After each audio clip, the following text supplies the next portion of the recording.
춘추시대 칠웅의 패자 제나라 환공이 소금을 가지고 장난을 치려 하고 있습니다. 관자의 말을 들어보면 여는 요동에 끓인 소금이 있다고 합니다. 제수를 끓여 소금을 만들면 3만 종의 소금을 축적하게 된다고 합니다. 북해의 백성이 피고용인을 모아 소금을 끓이지 못하도록 하라고 말을 합니다. 그렇게 한다면 소금의 값이 반드시 40배가 오른다고 합니다. 군주께서는 40배가 오른 가격의 소금으로 황하와 제수를 통하여 남쪽의 양나라, 조나라, 송나라, 위나라, 복양에 물자를 보내십시오. 이 글을 보면 소금의 가격을 대폭 올려 황하와 제수를 통해 운반을 하여 밑에 있는 나라들에게 비싸게 팔아 먹으라고 말을 하고 있습니다. 매점매석 같은 아주 나쁜 짓을 하고 있습니다. 여기서 중요한 것은 소금입니다. 산동성 서쪽에 제수가 있다면 제수와 황하를 통해서 어떻게 남쪽의 양나라, 조나라, 송나라, 위나라에게 소금을 보낼 수 있겠습니까? 이건 신이라도 못합니다. 제가 비정한 곳을 보시겠습니다. 제나라의 서쪽에는 제수가 흐른다고 합니다. 저는 제수를 현재 분하로 보고 있습니다. 분하는 제나라의 서쪽에서 시작하여 남쪽으로 쭉 흘러 내려갑니다. 물자 수송해서 남쪽으로 보내기 아주 좋은 위치입니다. 황하도 마찬가지로 남쪽으로 흘러 내려갑니다. 관자의 사서 내용과 일치하는 부분입니다. 양나라, 조나라, 송나라, 위나라, 복양 등에게 물자를 보낸다는 말을 하고 있습니다. 이러한 내용이 있는데도 춘추시대의 각 나라들을 이상한 데다가 가져다 놓는다는 것이 이해하기 힘든 부분입니다. 아마 관자를 믿지 못하는 것 같습니다. 하지만 아주 오래전부터 내려온 서책일 건데 그를 무시하고 자기네들 맘에 드는 곳에 춘추시대의 나라들을 비정한다는 것이 자신들의 조상의 얼굴에 먹칠한다고 보여집니다. 대륙을 자기네들만의 역사 장소로 우기고 싶어서 화산의 북쪽, 황하의 남쪽의 전통적인 화하족들의 영토를 고무줄처럼 쫙 늘려놓았습니다. 이승유의 제왕혼기에서 보듯이 동쪽에 또 하나의 천하가 있다는 말을 하지 않았습니까? 서쪽에 천하가 있고 동쪽에 다른 천하가 존재한다고 이승유의 제왕혼기에서 말하고 있습니다.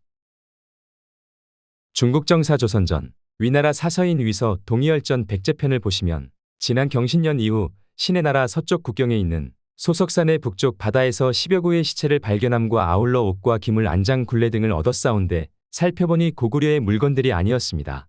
뒤에 들으니 이는 폐하의 사신이 신의 나라로 오는 것을 뱀처럼 흉악한 것들이 길을 막고 바다에 침몰시킨 것이었습니다.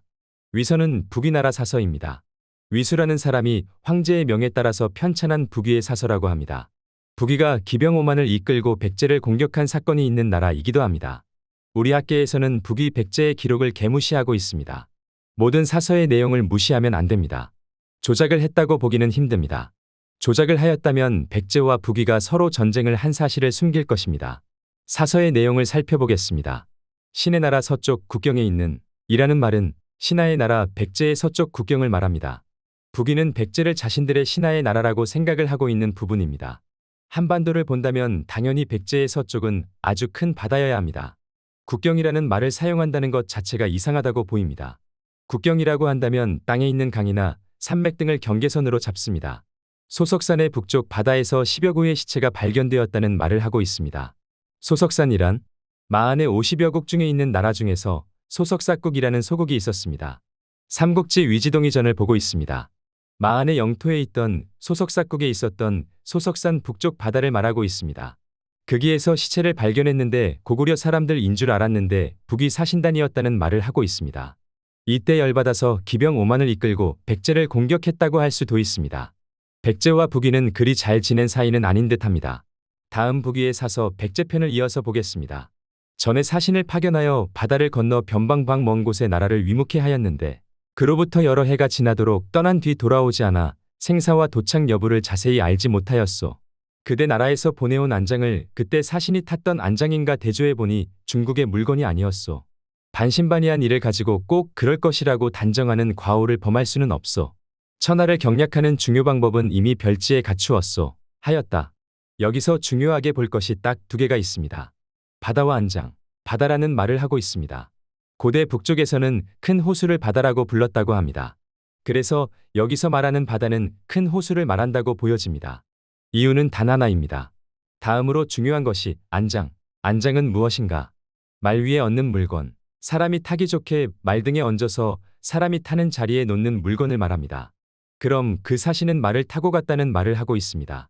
말을 타고 지금의 황해에 한국 기준으로 서해를 말과 함께 북위의 사신이 배를 타고 파도가 심해서 사람도 견디기 힘든 곳을 말과 함께 북위의 사신이 왔다는 말을 하고 있습니다.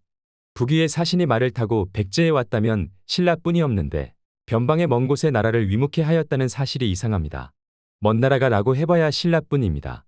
산서성의 북위와 백제의 국경을 보시겠습니다. 바다를 건넜다고는 하지만 바다 가상자리를 돌아서 강을 건너 백제로 갔다면 간단하게 말을 한다면 그냥 바다를 건너갔다는 말을 할 수 있습니다. 그런데 백제에서 가지고 온 안장이 북위의 안장이 아니었던 것, 빡돌아서 백제를 공격할 수도 있는 사건입니다.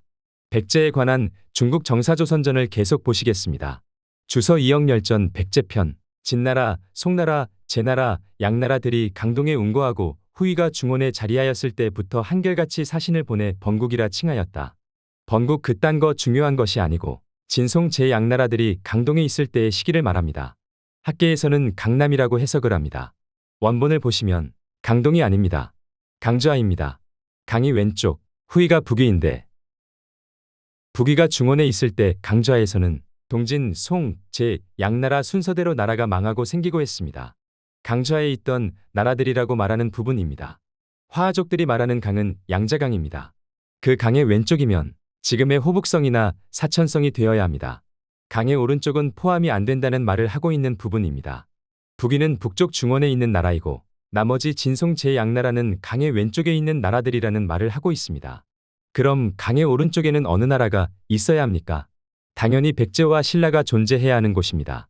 학계에서는 강의 오른쪽에 백제와 신라가 있다는 사실을 숨기기 위해서 강남이라는 표현을 하고 한국사 데이터베이스에서 해석을 강동이라고 해석을 했으니 아무것도 모르고 듣는 사람이라면 그냥 쏘가 넘어갔습니다. 중국정사조선전, 북사, 열전 백제편을 보시면 사람들은 신라, 고구려, 외 등이 섞여 있고 또 중국 사람도 있다. 모든 나라들은 백제와 경계를 이루고 있기 때문에 사람들이 섞여 있을 수 있습니다. 우리 학계에서는 외국이나 화하족들은 바다 건너가야 한다고 가르치고 있는 실정인데 그 옛날 고대시대의 일반 백성이 바다를 건너서 왔다 갔다 하기 쉬운 시대가 아닙니다. 바다를 건너기 위해서는 목숨을 걸어야 하는 시대이고 나라에서 행하는 일이나 아주 큰 상인들 말고는 지금의 황해바다나 남해 바다를 건너다니기 힘든 고대시대입니다. 북사에서 백제의 서쪽으로 사흘을 가면 맥국이 이른다고 한다 라는 사서의 내용이 있습니다. 수나라 사서인 수서에서도 같은 내용의 글이 있습니다. 이 사서들의 말은 백제의 서쪽에는 망망대해인 바다가 있는 것이 아니고 육지로 이루어진 곳이라는 것을 설명하고 있다고 보여집니다.